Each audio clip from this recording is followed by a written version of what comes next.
Welcome back. ఈరోజు ఎపిసోడ్లో మనం మాడ్యులర్ ఇన్వర్స్ గురించి నేర్చుకుందాం. దాంట్లో ఎడిటివ్ ఇన్వర్స్ అన్నట్టు ఉంటుంది, అలాగే మల్టిప్లికేటివ్ ఇన్వర్స్ అన్నట్టు ఉంటుంది.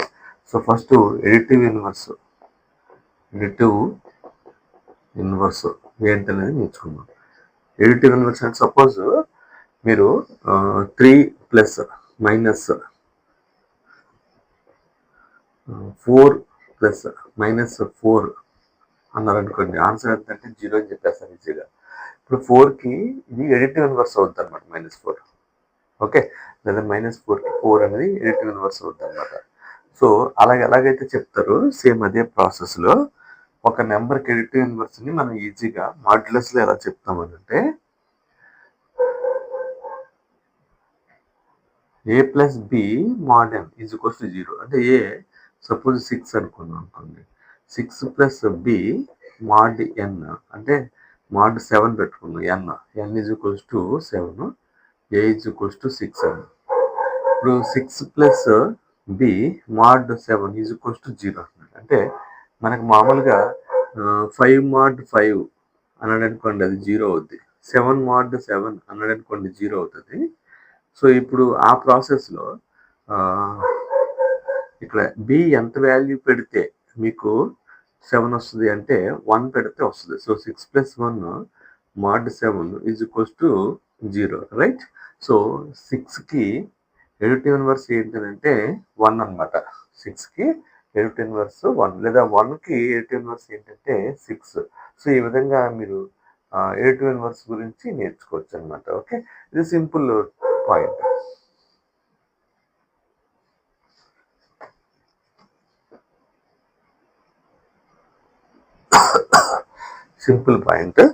Next multiplicative inverse. సపోజ్ ఒక నెంబర్ ఏ తీసుకున్నాం అనుకోండి, దాని మల్టిప్లికేషన్ ఇన్వర్స్ అంటే ఏ ఇన్వర్స్ అనమాట. సో ఏ ఇంటూ ఏ ఇన్వర్స్ని మనం ఏ ఇంటూ 1/8 చేస్తే దాని ఆన్సర్ ఏ 1 వస్తుంది కదా. ఇది జనరల్గా మన మ్యాట్రిక్స్లో కూడా formula. we can understand this formula as a into a inverse అనేది కాంగ్రుయెంట్ టు 1 mod n అన్నమాట. అంటే ఏ mod n క్యాలిక్యులేట్ చేస్తే A into A inverse mod n calculate చేస్తే వచ్చే వాల్యూ ఎంత అంటే 1 అనమాట. ఓకే, అది మనం ఇంతకుముందు మల్టిప్లికేటివ్ ఇన్వర్స్ లో ఒకటి నేర్చుకున్నాం. ఏంటంటే suppose 3 into x congruent to 1 mod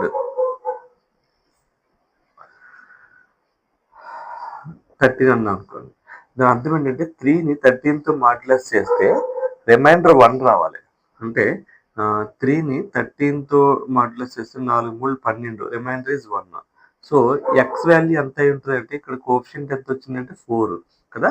so ఇప్పుడు ఎక్స్ వాల్యూ 4 ఉంటే కనుక 3 into 4 ఉంటే 12 mod 13 is equals to remainder 1 అవుతుంది. 12 mod 13 is equals to remainder 1 వస్తుంది కదా. సో 3 యొక్క మల్టిప్లికేషన్ ఇన్వర్స్ ఎంత అంటే 4 అనమాట. ఓకే, అలాగే ఒక ఎగ్జాంపుల్ చూడండి. 3 mod 17 అన్నాడు. 3 mod 17 అంటే దీన్ని మనం ఏ విధంగా రాయొచ్చు అంటే 3 ఇంటూ మల్టిప్లికేషన్ ఇన్వర్స్ ఎక్స్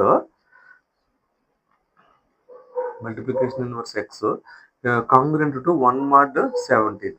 ఇప్పుడు ఎక్స్ వాల్యూ ఎంత పెడితే ఇక్కడ రిమైండర్ 1 వస్తుంది చెప్పండి. ఎక్స్ వాల్యూ ఎంత పెడితే రిమైండర్ 1 వస్తుంది అంటే 6 పెట్టామనుకోండి. 3 into 6 18 కాంగ్రుయెంట్ టు 1 mod 17 అని రాయొచ్చా?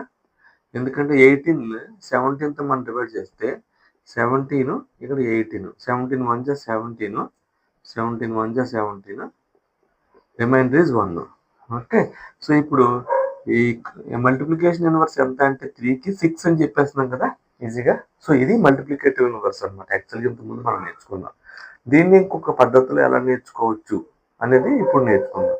సో సింపుల్గా మల్టిప్లికేషన్ ఇన్వర్స్ అంటే 3 into సంథింగ్ కాంగ్రుయెంట్ టు 1 mod 17. దీన్ని మీరు ఎలా అర్థం చేసుకోవాలంటే 3 into x mod 17 equals to 1 ఎప్పుడు వస్తుందో అబ్జర్వ్ చేయాలి. అంటే ఇక్కడ ఎంత వాల్యూ పెడితే మాడ్యులస్ కట్టినప్పుడు వాల్యూస్కి రిమైండర్ 1 వస్తుంది. అంటే ఇక్కడ x 6 పెట్టాం అనుకో, 3 into 6 18 mod 17 అంటే 17 18తో డివైడ్ చేస్తే రిమైండర్ 1 వస్తుంది కదా. అంటే ఇప్పుడు x వాల్యూ ఎంత పెట్టాం? 6 పెట్టాం. సో మల్టిప్లికేషన్ ఇన్వర్స్ ఎంత అంటే 3కి 6 అనమాట. ఇంతే సింపుల్. సో దీన్ని ఒక ఎగ్జాంపుల్ ద్వారా చూద్దాము. ఇది ఒక separate process.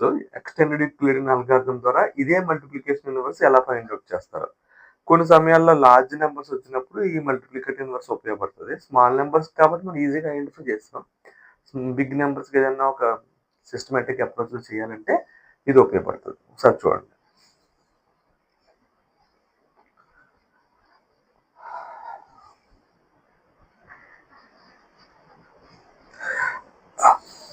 Suppose multiplication inverse ఎంత 3 mod 17కి, అంటే 3 mod 17కి మల్టిప్లికేషన్ ఇన్వర్స్ ఎంత అంటే ఇక్కడ 3 into X congruent to 1 mod 17 అని అర్థం అనమాట. దీని అర్థం.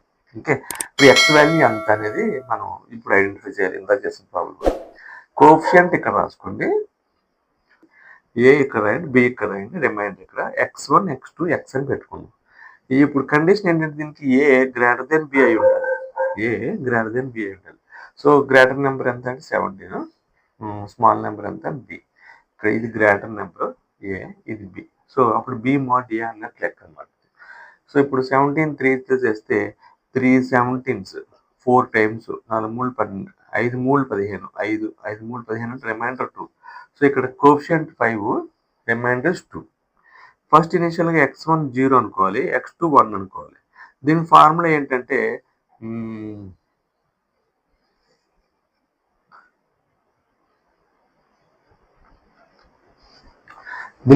ఏంటంటే ఇక్కడ కన్ఫ్యూజ్ అవుతారు.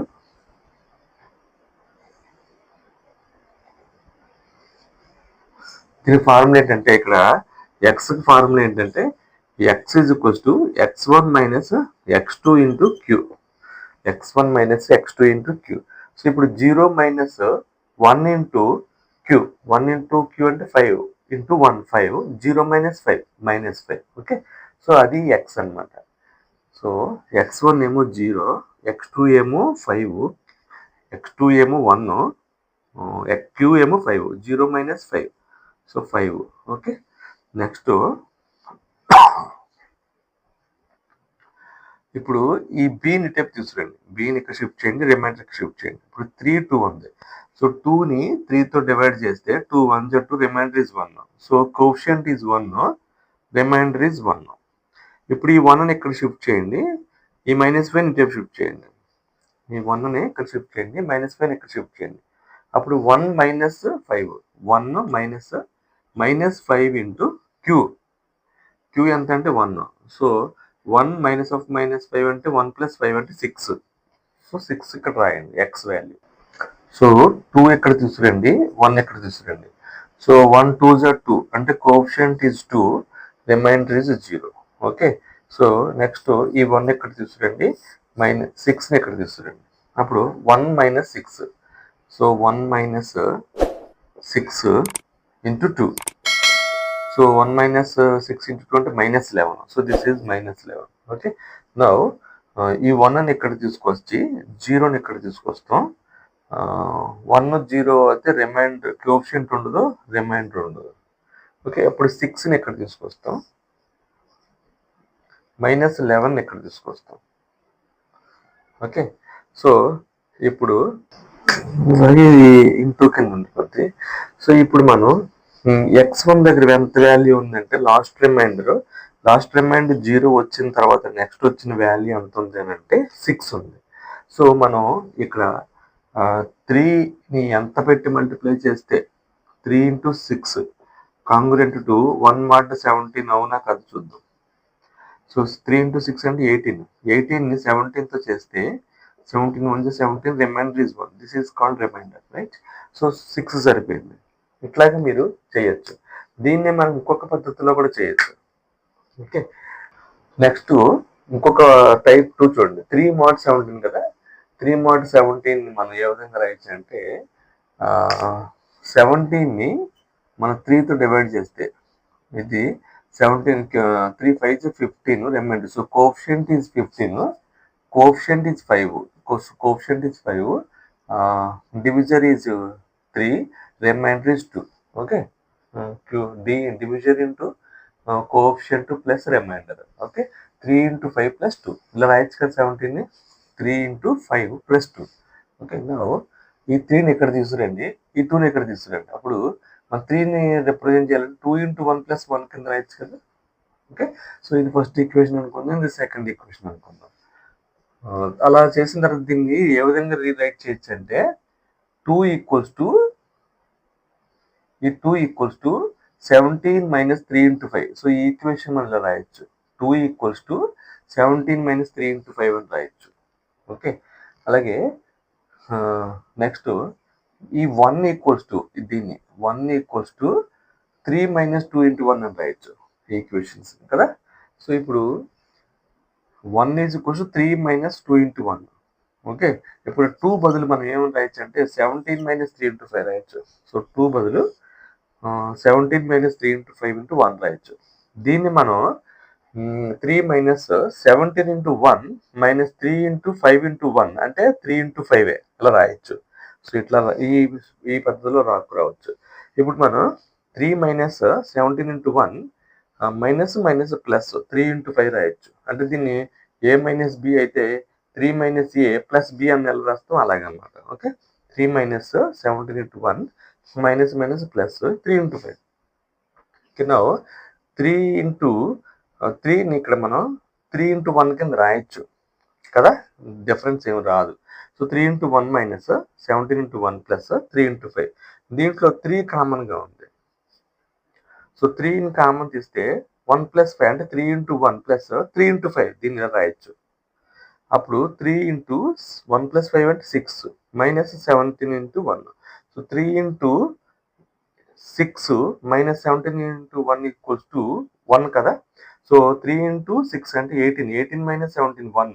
సో 3 యొక్క మల్టిప్లికేటివ్ ఇన్వర్స్ ఎంత అంటే 6, ఈజీగా తెలిసిపోతుంది. ఈ ప్రాసెస్లో కూడా మనం సింపుల్గా మల్టిప్లికేటివ్ ఇన్వర్స్ని ఐడెంటిఫై చేయొచ్చు. కొంచెం లిటిల్ బిట్ క్యాలిక్యులేషన్స్ అవసరం అవుతాయి, దీనికైతే క్యాలిక్యులేషన్స్ అవసరం ఉండవు, అదొకటే పాయింట్. ఓకే, ఇలాగ మీరు మల్టిప్లికేటివ్ ఇన్వర్స్ని చేయొచ్చు.